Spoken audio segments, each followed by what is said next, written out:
Olá, eu sou o Maurício Spianorello e este é o For Sales Grandes Carreiras.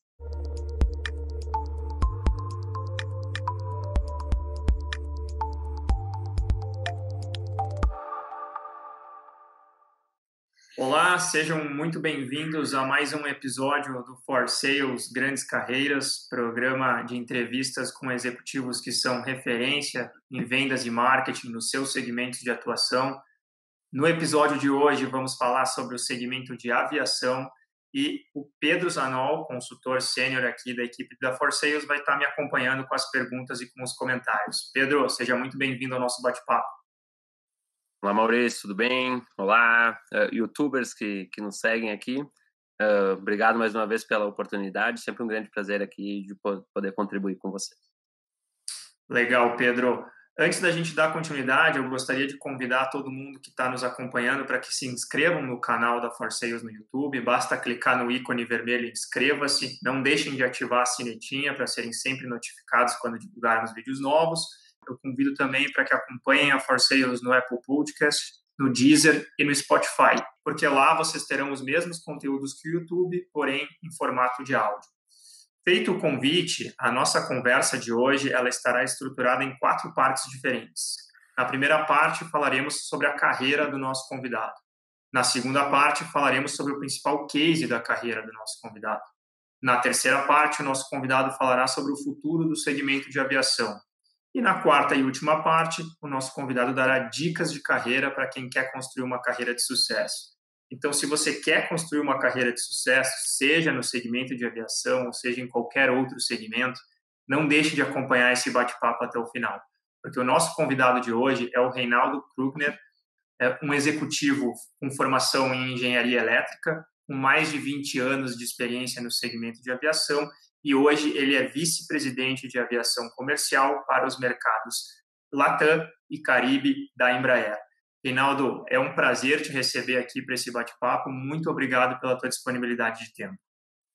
Obrigado, Maurício, Pedro. Um grande prazer para mim estar aqui, podendo contribuir ou compartilhar um pouco da minha história, o que é sempre um grande prazer, porque nos obriga a rever uma trajetória que muitas vezes é gratificante, porém com também bastante cicatrizes, o que faz parte do crescimento profissional e pessoal de um indivíduo. Então, parabéns a vocês pela iniciativa e muito obrigado. É uma honra para mim estar aqui.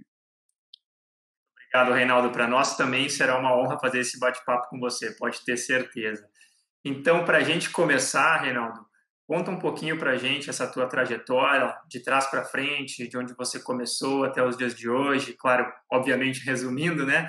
Mas quais as empresas que você passou, os cargos que você exerceu, até para a gente fazer um pano de fundo aqui para o nosso bate-papo.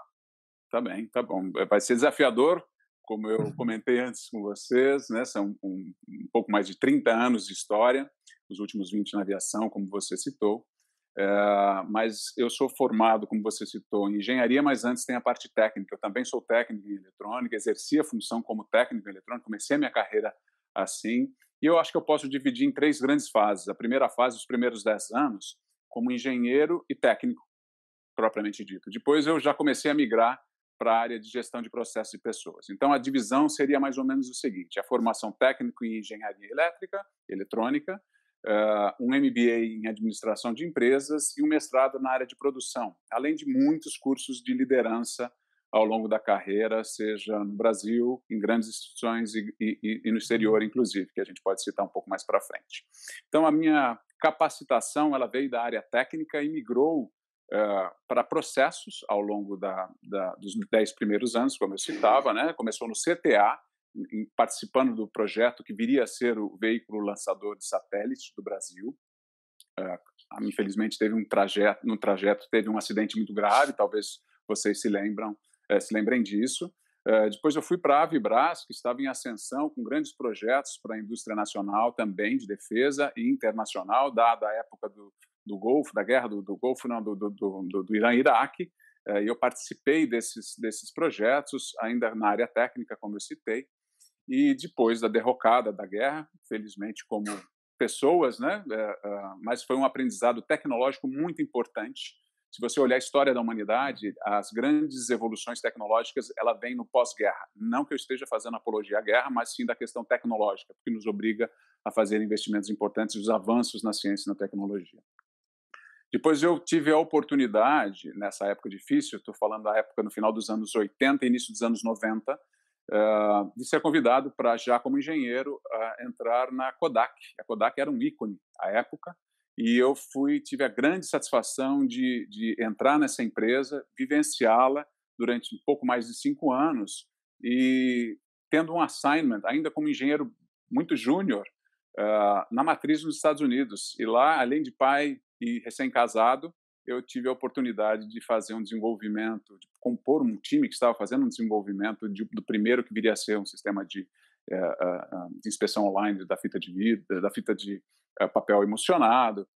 E lá eu comecei a aprender a migrar da área técnica para a área de discussão e treinamento com pessoas, a gestão indireta das pessoas, porque eu, voltando dos Estados Unidos, eu tinha que implementar e treinar o pessoal técnico e administrativo em cima desse novo sistema. Então já foi um grande desafio para um jovem engenheiro.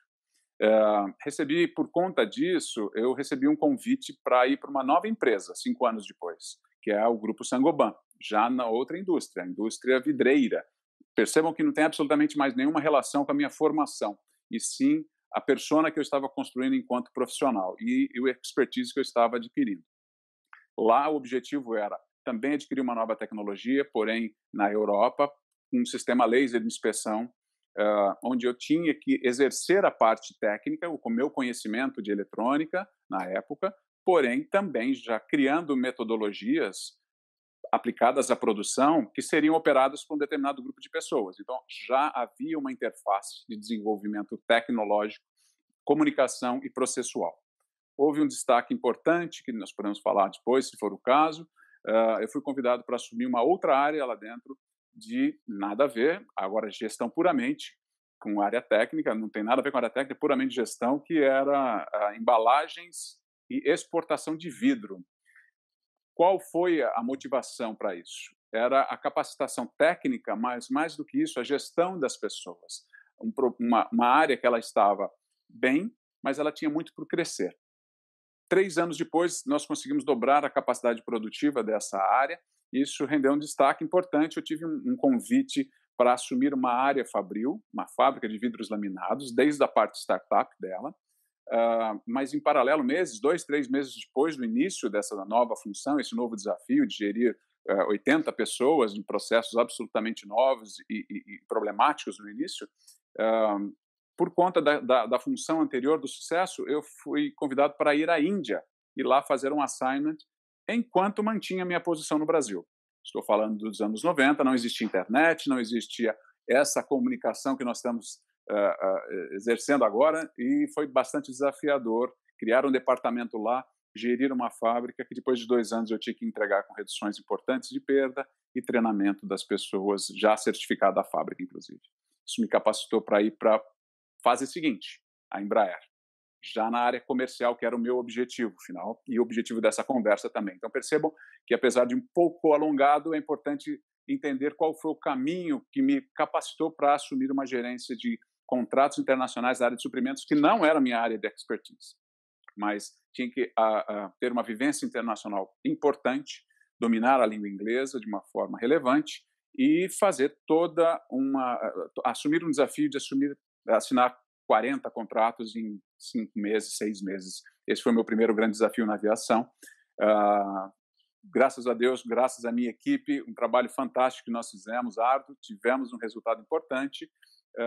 Depois, convidado para assumir, fui para uma área comercial de uma unidade de negócios da Embraer, que era a aviação agrícola, que também não existia nenhuma precedência de competência minha desenvolvida na área. Foi um grande aprendizado, até que 2 anos depois assumi uma área de vendas na aviação comercial, a diretoria dessa área, para 7 países, basicamente a linha do Equador até o sul, incluindo o Brasil, onde não existia clientes. Não existia clientes no Brasil, não existia clientes relevantes em lugar nenhum na aviação comercial. Esse era o meu desafio, abrir esses novos mercados.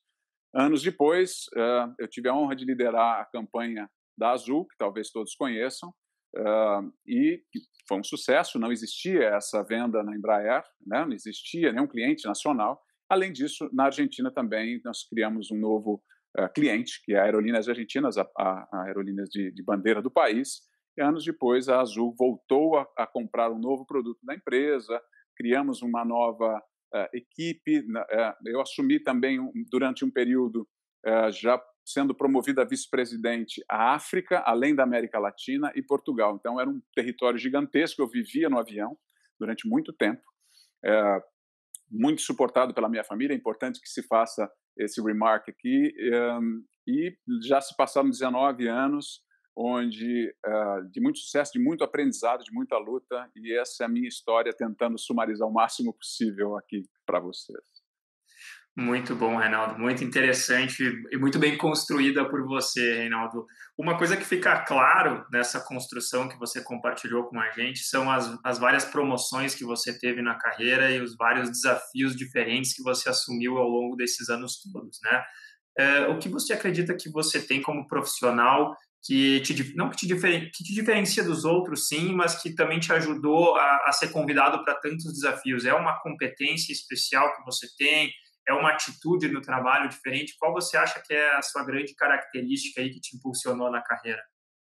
Eu acho que não existe uma resposta simples ou única para alguém que busca crescer profissionalmente, e sim uma sequência de fatores e de características também, obviamente. Primeiro, sim, eu tive a oportunidade de mudar de posições a cada, em média, 3, 4 anos. Muitas delas coincidiram com o momento que eu estava vivendo, que eu já estava pronto para aquele passo. Mas mais importante do que isso, eu nunca recusei nenhum desafio que me foi colocado. Pela história que eu tentei passar rapidamente aqui, percebam que não havia nenhuma relação uma com a outra e tampouco com a minha própria formação técnica, mas sim a pessoa que estava disposta a entregar resultados, o chamado sangue no olho. Eu sempre tive essa questão competitiva dentro de mim mesmo, em primeiro lugar. Mas acho que o mais importante de tudo foi nunca trair os meus próprios valores. Eu nunca procurei usar ninguém para subir a uma determinada posição. Na verdade, ao longo da história, o que mais que eu trago comigo de gratificação pessoal é poder ter ajudado pessoas ao longo da carreira. Então, lidar com pessoas, criar ambientes importantes, sim, competitivos, mas sempre pautados numa qualidade de competição que seja motivadora, que seja desafiadora enquanto crescimento de profissional e pessoa. Porque não existe como separar as duas coisas, na minha opinião. Perfeito, Reinaldo. Excelente. Para a gente fechar esse primeiro bloco aqui sobre a sua carreira, acho que você talvez já trouxe alguns elementos nessa sua resposta de agora, mas de qualquer forma eu vou fazer a pergunta que eu queria te fazer.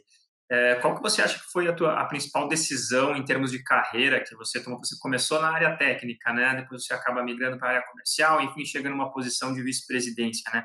Nessa trajetória toda, tem alguma decisão que você tomou em termos de carreira que foi importante para esse ponto que você está hoje? Enfim, teve alguma escolha, alguma decisão ali que você fez que você considera que tenha sido bem importante?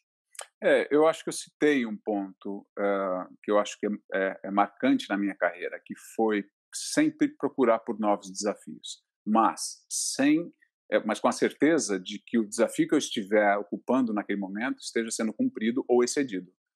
Então, garantir que você esteja apto ou se mostre apto, disponível para uma empresa ou para uma posição, tem que ser baseado em resultados. E, naturalmente, os resultados também vêm acompanhados de exposição adequada. Então, apenas entregar e não fazer o endomarketing não negativo, e sim demonstrar o resultado importante ao longo do projeto, de preferência, não simplesmente entregar e depois tentar demonstrar isso. Garantir que, ao longo desse processo, desde o princípio e à medida que ele avance, você consiga demonstrar os ganhos que aquilo trouxe, seja pessoais, para alguns colaboradores, ou para você próprio, ou para um time, ou mesmo para a empresa, dependendo do tamanho do projeto. Então, busque liderar sempre algum projeto. Eu acho que eu sempre procurei ter um propósito de uma determinada fase da minha vida, não importava o tamanho dele, desde a parte do técnico em eletrônica até essa atual fase de vice-presidência. Vamos falar sobre um dos principais cases da sua carreira, porque com certeza você deve ter mais do que um, né? Para isso, eu vou passar a palavra para o Pedro, para que ele conduza, então, as perguntas do segundo bloco. Perfeito. Obrigado, Maurício. Muito bem, Reinaldo. Acho que você citou um ponto, né? A questão de entregar resultado por onde você passar, né? É exatamente essa temática que eu queria explorar. Qual que você acredita que foi o momento da sua carreira aí que você entregou mais resultados? E aí eu queria entender um pouco do desafio, a empresa que você estava e como você fez para entregar esse resultado para a empresa em questão. Eu acho que eu vou citar, se vocês me permitem, mais do que um, porque são dois muito emblemáticos. Um deles, inclusive, do ponto de vista pessoal. Na Saint-Gobain, quando eu trabalhava neles e recebi a grata missão de assumir uma fábrica pela primeira vez na minha vida, com pessoas responsáveis, com processos, com o P&L dessa fábrica a ser aprendido e dominado, e ter ido para a Índia, deixado a minha família aqui por vários meses, numa situação de uma cultura absolutamente nova, desafiadora, a qual eu não estava preparado. Podemos falar um pouco mais disso, que isso foi bastante desafiador e de um crescimento profissional importante. E o resultado que isso veio a trazer depois. Ou seja, eu cumpri a missão na Índia, apesar de todos os pesares que isso, pessoais e profissionais, mas ele foi um ícone na minha vida, pessoal e profissional. E conseguir, mesmo à distância, mesmo com programas de troca de fax na época e de telefonemas, gerir uma empresa graças à equipe que eu consegui demonstrar que era capaz de fazê-lo, me permitindo ir para a Índia assumindo as duas funções durante um período. Então, a determinação de fazer essas duas coisas, assumir esse risco, esse desafio duplo, de dupla jornada, em países tão distantes e distintos, foi uma coisa icônica na minha carreira. A outra foi assumir o desafio da direção de vendas da América Latina, logo no início, onde me foi entregue. Falei, nós não temos nada aqui, precisa ser desbravado. E conquistar uma empresa como a Azul, que hoje foi reconhecida recentemente uma das maiores empresas do mundo, é uma grata satisfação poder fazer parte dessa história, da Embraer e da própria Azul. E depois receber uma chancela, além de ter esse fator na carreira da empresa e na minha própria carreira, de ter um player importante dessa magnitude, esse mesmo player virou o cliente lançador do produto mais inovador, do maior avião que a Embraer já fez na sua história. E ter a chance de lidar com profissionais fantásticos, tanto na Embraer quanto na própria Azul, ao longo desses mais de 10 anos de convivência, foi uma coisa icônica. Isso se deve a diferentes fatores, mas o mais importante de tudo é o respeito de uma empresa pela outra e de seus profissionais. Reinaldo, desculpa eu interromper, Pedro, mas uma curiosidade. Desde o começo desse projeto até hoje, a gente fala de quantas aeronaves? Da Azul, você está dizendo? Isso. Olha, a Azul, no total, que ela já chegou a operar mais de 100 aviões da Embraer. E até agora está na mescla, né, dos aviões da antiga geração e o novo, que está começando, que entrou em operação há um ano atrás, tirando a pandemia, que atrasou bastante os planos dela, mas isso deve ser retomado muito em breve. Perfeito. Muito bom, Reinaldo. Acho que dos dois cases eu vou tentar explorar um pouco mais a questão comercial, já que essa é a nossa especialidade, claro. Né? Então eu queria entender contigo, qual que você considera que foi o grande aprendizado que você construiu nesse desafio comercial, liderando esse processo com a Azul, Aerolíneas Argentinas, e qual você acredita que foi o grande conhecimento adquirido e que ficou como um legado para você? São duas coisas absolutamente distintas pela natureza de cada uma das empresas. A Azul, ela é uma empresa privada, pública agora, no caso, certo? A Aerolíneas é uma empresa estatal. São comportamentos absolutamente distintos, são motes muito diferentes comerciais na sua tratativa, no processo de aprovação. Você imagina uma estatal e outra super ágil, com mentalidade americana, com desafios no curto prazo, com grandes competidores no mercado local, uma nova entrante. E do ponto de vista comercial, convencer que o produto adequado é o seu no meio de gigantes como os dois maiores players na aviação foi um grande desafio. E continua sendo, porque são grandes produtos, todos são grandes produtos tecnológicos E o importante é ter conseguido explorar o segmento onde os aviões da Embraer eles se aplicam e são necessários para a abertura de novos mercados e para distribuir ou alimentar os próprios aviões maiores. E esse foi o segmento que foi explorado pela Azul desde o começo, super bem sucedido e continua até agora, continua sendo a espinha dorsal do negócio. Então, criar condições comerciais, não apenas de prospecção, da execução do contrato e no pós-venda, ou seja, a venda não se encerra simplesmente na venda do avião, porque eles vivem de voar avião, a gente brinca, por isso que tem asa. Mas isso tem um custo, e o custo não é pequeno. Então, como é alto capital, é intensivo e alto capital, você estar próximo do cliente no seu dia a dia faz toda a diferença para a empresa aérea e pela continuidade de uma relação robusta, comercialmente falando. Ela tem que ser o ganha-ganha, não existe um ganha só na aviação, porque as margens são muito apertadas, o capital muito intensivo e qualquer tropeço é muito complexo para qualquer um dos dois. Perfeito. E explorando por um lado não negativo, mas o que uma possível situação negativa te trouxe, teria algo que você teria feito diferente nessa passagem, que você acha que talvez falhou e que poderia ter tido uma outra abordagem? Do ponto de vista comercial, talvez ser mais rápidos nos nossos próprios processos, ou seja, procurar fazer menos rodadas de negociação, tentar ler melhor o momento do cliente, a capacidade financeira ou de investimento do cliente. Então, isso é sempre um desafio na área comercial, não importa, na minha visão, de qual indústria você está. Então, às vezes você quer, é natural que aconteça esse jogo de interesses, porque cada um está defendendo a sua própria empresa e tem que achar o ponto comum. O importante, o fundamental, é você fazer isso o mais rápido possível, porque senão você desgasta a relação e, nesse caso, você abre oportunidade para a sua concorrência. Então, eu aceleraria em alguns processos, eu não estou citando a Azul e é preferível não citar nomes, mas o processo em si como um todo, na aviação, muitas vezes é longo. Tem casos, tem campanhas de venda, para citar um exemplo, que leva 10 anos. Então, você imagina você conseguir não desgastar uma relação ao longo de tantos anos, mesmo porque as empresas mudam. As organizações são organicamente vulneráveis, pessoas entram, saem, e continuar uma história com lisura é bastante complexo. Perfeito. Acho que excelentes dicas, né, Pedro? Não, sensacionais. Maurício, se quiser continuar para o próximo bloco.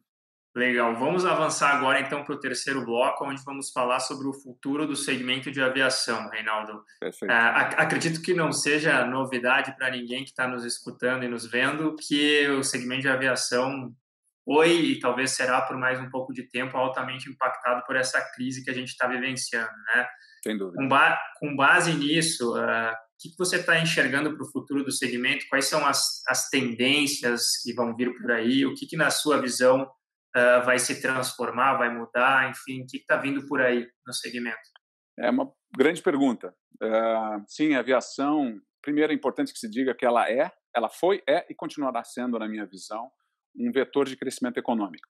Se você observar no mundo, todos os países que investiram de uma forma importante, relevante e contínua na infraestrutura aeroviária, são países que têm posições de destaque economicamente, são robustos. Nesse quesito, o Brasil ainda está engatinhando, a gente tem ainda muita oportunidade, o governo tem tentado fazer a sua parte, mas ainda nós temos um mar, um oceano de oportunidades, na minha visão. A indústria ela foi, sim, talvez a mais afetada no mundo por conta da situação que nós estamos vivendo, mas ela é muito resiliente. Se você olhar a história da aviação, ela consegue se reinventar, ela consegue superar a duras penas. Hoje em dia, infelizmente, tem muita gente deixando as empresas, sejam os fabricantes, não importa qual, não necessariamente do avião em si, mas também dos fornecedores, porque estão sofrendo as consequências. As aéreas do mundo inteiro também estão tendo baixas necessárias para a sua sobrevivência. Mas isso vai se recuperar. No 11 de setembro, no famoso e fatídico dia, logo em seguida também houve um impacto muito grande. Não tão grande quanto nós estamos vivendo, mas lá também sofreu-se um tropeço gigantesco. Depois vieram as próximas crises desde então, e a indústria sempre se mostrou muito resiliente. Então, do ponto de vista de negócio, a indústria ela vai sobreviver. ela vai levar um tempo, de acordo com os organismos mundiais. A tendência é que os negócios nacionais eles tendem a se recuperar mais rapidamente em relação ao internacional, diante de mudanças importantes na forma de relação das aéreas com os passageiros, conosco. As medidas de segurança já estão sendo implementadas, elas devem continuar fazendo parte da nossa vida. E mais importante, a relação passageiro-empresas aéreas, na minha visão, vão se tornar cada vez mais distantes do ponto de vista remoto. Aquelas filas gigantescas para a gente conseguir fazer um check-in, ela tende a diminuir, as pessoas vão começar a utilizar mais as ferramentas e as empresas vão precisar desenvolver ferramentas cada vez mais user-friendly para que você consiga fazer não seja um monstro de pessoas, principalmente em economias onde não são desenvolvidas e, portanto, as pessoas não consigam acessar rapidamente essas tecnologias. Então, essa mudança tecnológica ela já está acontecendo e, na minha visão, ela tende a acelerar nos próximos anos. Do ponto de vista tecnológico, ela é cíclico, né? A indústria aeronáutica, em média, a cada 10 anos, ela muda radicalmente para melhor o seu ciclo produtivo e de desenvolvimento, e sempre puxado pela principal tecnologia, que são os motores, as turbinas dos aviões. A tendência é que sejam sempre melhores, mais eficientes, reduzindo a sua carga de contaminações no ar, certo?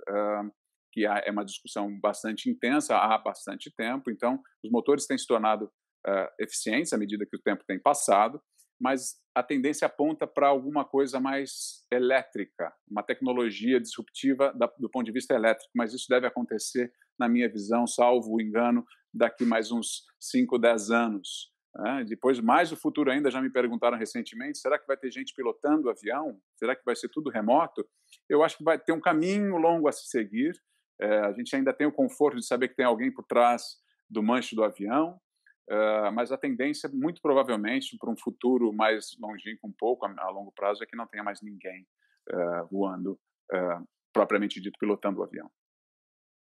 Muito interessante. Então a gente fala aí de duas mudanças futuras, obviamente que sem uma data para que isso aconteça, mas de aviões elétricos e autônomos. É disso que a gente está falando, né, Reinaldo? Exatamente. A Embraer mesmo tem investido recentemente no eVTOL, que é o veículo lançado de decolagem vertical, em parceria com a Uber, ainda está em estudo isso, mas são para mobilidades, mas ainda de uma forma tímida do ponto de vista de exploração mundial. São distâncias curtas, mas tem toda uma regulamentação por trás, tem toda uma questão importante para ser discutida, mas a tendência já aponta para esse caminho.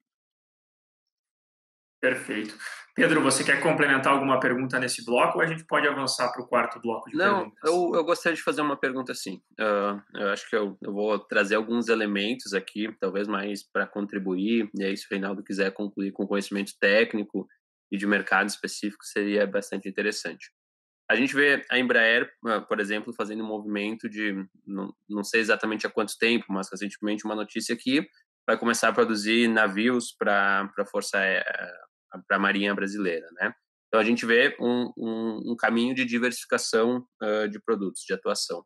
E a gente vê empresas surgindo aí, trazendo um contexto até aeroespacial, né? Como uma SpaceX da vida, criando tecnologias que facilitam o lançamento de satélites e se tornando líder nesse segmento.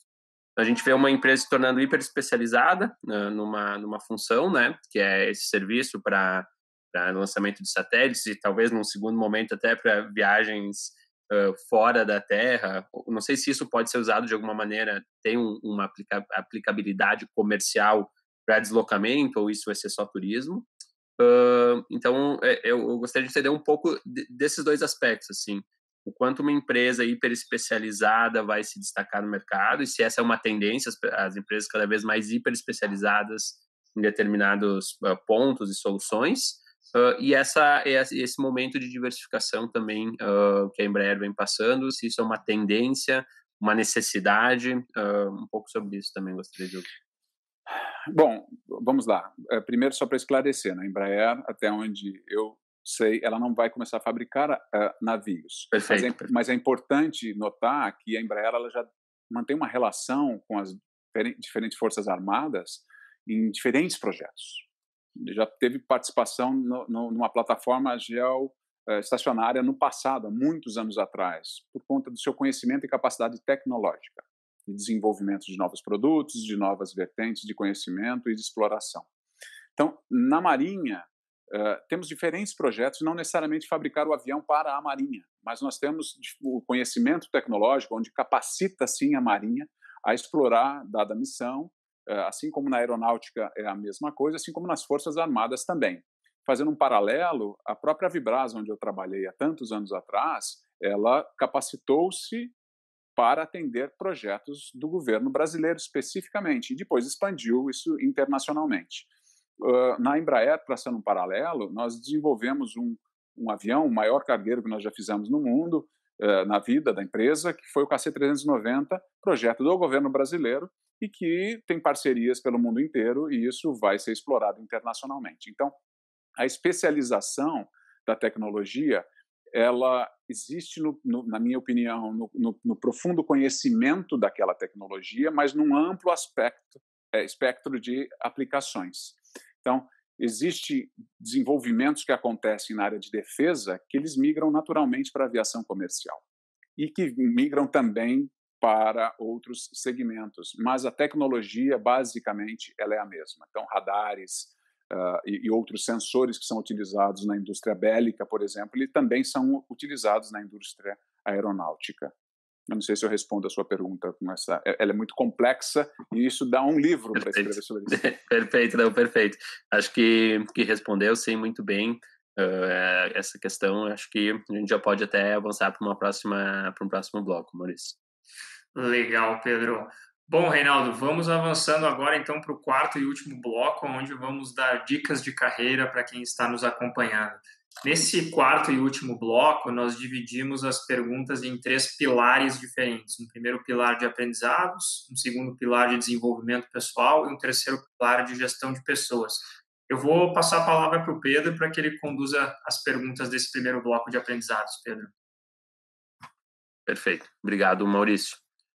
Bom, Reinaldo, falando sobre aprendizados, né? Eu acho que a vida sempre vai nos trazer algum aprendizado. Todo dia. Todo dia, no âmbito pessoal, no âmbito profissional. E eu queria, se você puder abrir, se sentir confortável para isso, contar para nós qual que você acha que foi o grande erro da sua carreira e que você utilizou aí como um aprendizado para não replicá-lo mais. Olha, ao longo de mais de 30 anos, eu já errei muito, graças a Deus. Assim como eu já tive a oportunidade também de ser bem-sucedido em muitas coisas. Isso faz parte da vida. Eu digo que caminhar pela vida assim, destemidamente é colecionar cicatrizes.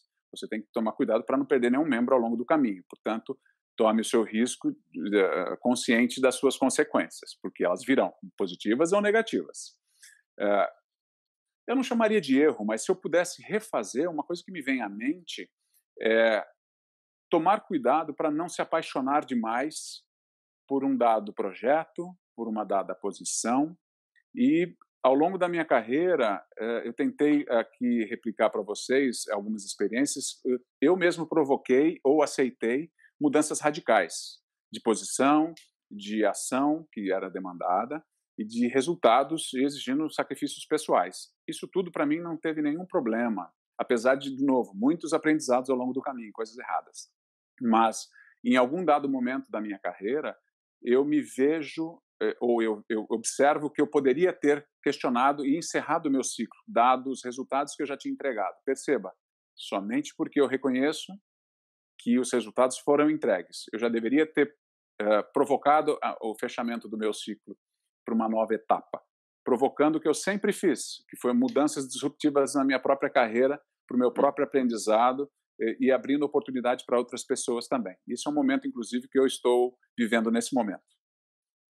Perfeito, muito bom. Obrigado por compartilhar. Reinaldo, falando de desenvolvimento agora, teriam 3, 4, no máximo 5 livros que você leu na sua carreira e que te inspiraram e que você compartilharia com quem está nos acompanhando? Olha, a leitura de livros é sempre uma coisa super importante. E imagine para quem voa, quem teve a oportunidade de voar voos transatlânticos quase que semanais, como foi o meu caso, você tem bastante oportunidade para estar se reciclando e aprendendo. Então, tem uma infinidade de títulos que eu poderia compartilhar com vocês, mas eu acho que eu prefiro me ater a alguns comentários que eu acho que são mais ricos, na minha opinião, para a área comercial, principalmente para aqueles que têm interesse em se desenvolver e crescer nessa área. E uma coisa que eu aprendi com a vida, não foi ninguém que me deu dica à época, mas sim procurar compreender a cultura de onde você estiver atuando, profundamente. Não é só história, não é dar aquela consulta no Google e entender. Isso fez toda a diferença na minha carreira. Então, isso tem que começar primeiramente pelo nosso próprio país, porque quando você representa a empresa fora da empresa, fora do país, você está representando mais do que a empresa, está representando a sua nação. Então, não conhecer a sua história é vergonhoso. Você passa carão, como se diz no linguajar, porque às vezes você encontra pessoas cultas, dependendo do nível com o qual você está lidando, e você às vezes toma lições de alguma passagem da história que você eventualmente não domina. Então conheça profundamente. Então um dos livros que me marcou na história do passado foi o 1808, um famoso clássico que tem derivações em cima disso e são muito curiosos a ponto de vista de formar de onde viemos, né? E você entende muitas coisas correlacionadas ao longo de tantas centenas de anos aí, né, e coisas que se repetem ou que ainda a origem são evidentes. Então, conhecer a sua própria história. Não importa se esse seja o seu livro de preferência, mas eu recomendo que sejam vários livros para que você aprenda a nossa história de uma forma importante. E eu compartilho isso, além do título, quando eu assumi a África, eu conhecia muito pouco da África, ou quase nada. E recebi, uma primeira visita que eu fiz, eu recebi do meu diretor, uma pessoa que trabalhava no meu time, uma especialização que era o arquiteto do apartheid, do ponto de vista político. Né? Tem toda a história do Mandela, eu li livros que falavam sobre isso, mas para ele era muito importante e o cartão de visita dele foi: você vem trabalhar conosco? Tome aqui o livro, ganhei de presente esse livro e ele chama exatamente isso, se não me falha a memória. Eu posso compartilhar depois com vocês, mas o que vale aqui para mim é a dica de conhecer a cultura do país onde você estiver fazendo negócios, porque ele vai estar de alguma forma atrelado ao sucesso do seu relacionamento, que é o que vai valer a pena na relação comercial. É a seriedade com que você e o respeito com que você trata e tem para aquela determinada cultura, seja da empresa, seja do país. E, por último, acho que eu deixaria só uma observação. Eu tive a chance de fazer um curso em Harvard no ano passado, e lá eu conheci o autor de um livro que ele deu as palestras, depois eu tive a oportunidade de trocar bastante informação com ele, que era Negociando o Impossível. Ele é um indiano, profundo conhecedor, ele é docente da Harvard, mas é como fazer isso. O livro diz como é que você faz para negociar o impossível sem usar dinheiro e nem criando conflitos. Ou seja, como é que você faz para navegar em águas turbulentas, onde estão cheias de pedras, né? A mensagem é: vire água para você poder passar por todos os obstáculos. Muito bom, Reinaldo, excelentes dicas. Antes de eu devolver a palavra para o Pedro, eu queria pegar um gancho nessa sua última resposta a respeito de Harvard e aproveitar isso para te perguntar algo sobre conhecimento, né? Para alguém que está querendo se desenvolver dentro do segmento de aviação, chegar numa posição de top management como você, né?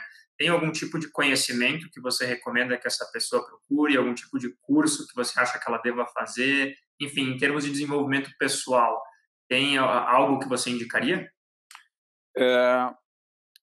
Por experiência própria, eu acho que o que me capacitou trilhar esse caminho foram algumas vertentes. Primeiro, procurar treinamentos de instituições relevantes em desenvolvimento de pessoas e condução de times, seja trabalhando como time, seja liderando times. Tem diferentes cursos.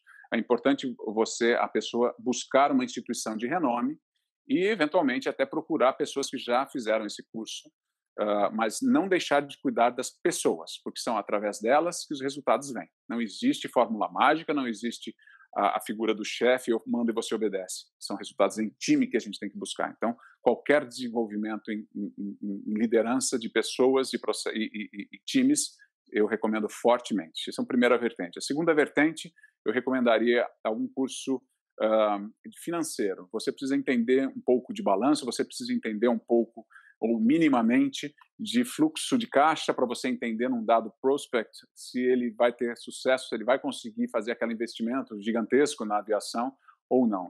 Essas ferramentas vão te dar uma condição diferenciada para você seguir porque você terá vários alvos, nem todos eles vão se realizar. E você, tendo esse tino desenvolvido, e à medida que você, obviamente, não basta o curso, você precisa colocar em prática, como tudo na vida. O treinamento, treino, jogo é jogo. Então, se você não treinar e não tiver essas expertises desenvolvidas, seu jogo vai ser mais difícil. Perfeito. Muito Pedro, bom. por favor. Perfeito. Legal, acho que um pilar, talvez o principal pilar de todo grande líder é o time que essa pessoa desenvolve, contrata e desenvolve, né, Reinaldo? Então, eu queria escutar de ti o que tu avalia em um candidato quando você está estruturando a tua equipe, quando você vai contratar essa pessoa para a tua equipe. Quais são os pilares de avaliação que você geralmente tem? Boa pergunta, Pedro. Como eu disse, sem as pessoas você não chega a lugar algum. Então, portanto, trate de ter boas ferramentas para que você consiga construir esse caminho. Eu tive a oportunidade na Embraer de ser um mentor do primeiro programa trainee da Embraer da aviação comercial, em vendas, em marketing e vendas. Então, foi um processo de 12 mil candidatos, onde eu tinha o objetivo de extrair duas pessoas, 2 jovens, para compor o time comercial de vendas e marketing da empresa. E você imagina que tinha muita qualidade envolvida nesse pessoal, né? Quando nós estávamos com 50 pessoas numa sala fazendo a sua dinâmica, todos eles eram excelentes. Então, qual foi o diferencial? O que eu busquei e continuo buscando nas pessoas? Primeiro, são os valores que ela traz consigo. E não necessariamente a experiência naquele momento para aquele programa citado, como exemplo, era relevante, porque eram pessoas jovens que eventualmente não tinham a experiência ainda para colocar. Então, o que fazia brilhar os olhos dessa pessoa? Então, o perfil dessa pessoa é muito importante somado aos seus valores. Porque o treinamento, a experiência, ela vai ser ganha à medida que você vai caminhando. Isso no extremo do início de carreira ou de você estar apostando para um futuro. Quando você precisa de um conhecimento já adquirido, perceba que as duas primeiras partes, os valores e o perfil, são fundamentais, não importa em que momento você está da sua carreira ou da vaga que você eventualmente tenha e procure trazer para dentro do seu time. Mas aí o conhecimento é importante também. E, portanto, depende. Não adianta você querer trazer uma pessoa que seja vice-presidente sem nenhuma trajetória nesse caminho, porque, no mínimo, vai ser uma falha mortal para o time e para a empresa. Mas se você quiser construir de uma folha em branco ou de uma folha pouco escrita, de uma história que tenha valores importantes e tenha a energia importante para aquela determinada atividade, é uma aposta que eu continuo fazendo e eu acho que eu nunca me arrependi, não me lembro de ter me arrependido em momento algum. Perfeito, excelente.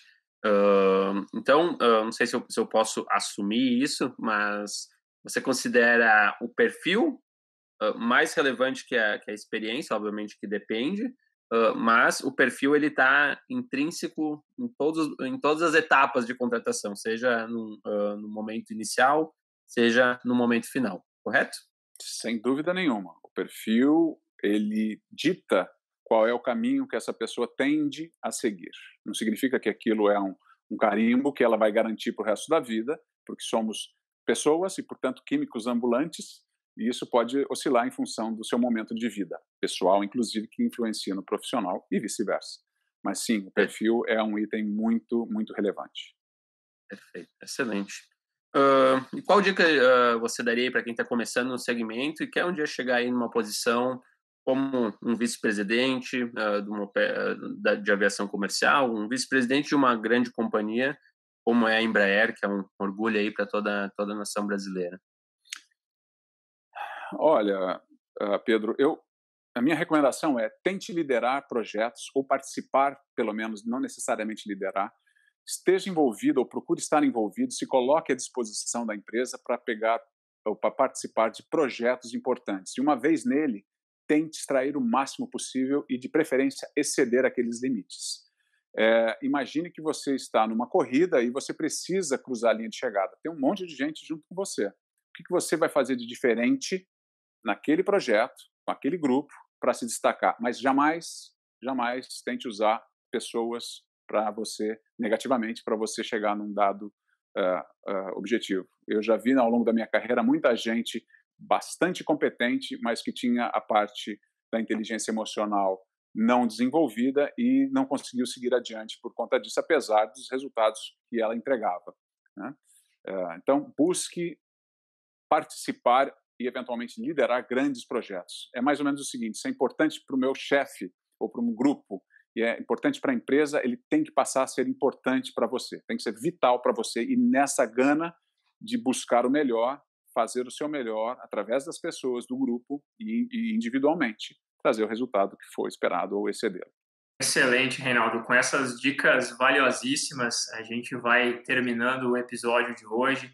Gostaríamos de agradecer muito a tua disponibilidade de tempo. Foi uma honra fazer esse bate-papo contigo. Muito obrigado, Reinaldo.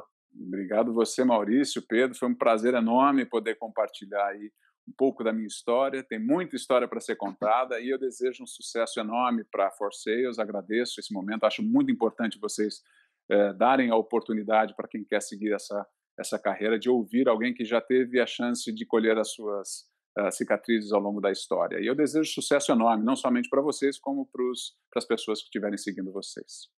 Muito obrigado. A gente te agradece também mais uma vez, Reinaldo. Tenha certeza que todas as pessoas que acompanharam esse bate-papo até aqui vão extrair muitas coisas positivas. Eu agradeço também ao Pedro pela participação e convido a todos que acompanharam até aqui para que continuem seguindo a ForSales nas plataformas do LinkedIn, no Spotify, no YouTube, porque é nesse tipo de ferramenta que a gente vai compartilhar exatamente esse tipo de conteúdo. Muito obrigado a todos e até o próximo ForSales Grandes Carreiras.